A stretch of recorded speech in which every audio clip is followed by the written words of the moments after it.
Biofuels, diversification, and improved safety nets for farming and for ag production in general were issues brought up at different venues at the American Farm Bureau Federation Convention in Atlanta this year. The Monitor's Rick Treptow reports there were lighter moments as well.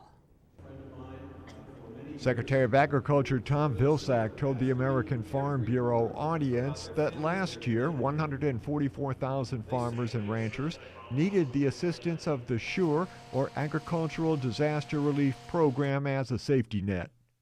And many farm families rely on some form of government assistance in order to be able to keep the farm. By some definitions, we have 2.2 million farmers in this country today. But that means that we have 2.2 million people who sell more than $1,000 of agricultural products. That's not a very high standard. He said if we buy that luxury vacation or a new car, we should consider how little we pay for our food.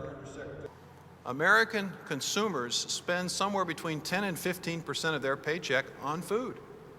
The rest of the world may spend 20, 25, and in some developing countries as much as 40 or 50%. I also talked with AFBF policy analyst Mary Kay Thatcher on other farm-based agricultural problems. One was EPA's continued regulatory control over farming. And I don't expect that Lisa Jackson will pull back at all. I think it'll mean that we will have to go, and I think we will have more success in going to a Speaker Boehner than we ever had going to a Speaker Pelosi and saying, if we can't get them to back off on regulations at EPA, can we get your help in saying, don't fund certain regulations? And funding everything will be driven by a tight budget. Don't forget, 2010 crop prices and harvests were generally good. We'll probably spend the vast majority of 2011 dealing with the budget deficit. So going in and maybe taking a 2% cut out of agriculture, maybe 10. Nobody really knows what that number is. But obviously then after that, we'll come back in 2012 to write a farm bill. And that's when it's going to be very difficult. Will it be a 2% cut this year, a 5, a 10? So it's really hard to plan for what kind of safety net will we have till we know what kind of money we lose in 2011. Fear of the future was put away as the convention heard from the host of the Dirty Jobs program on the Discovery Channel, Mike Rowe.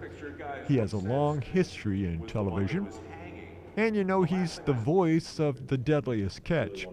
He's worked more than 200 jobs, from tending a maggot farm to castrating sheep.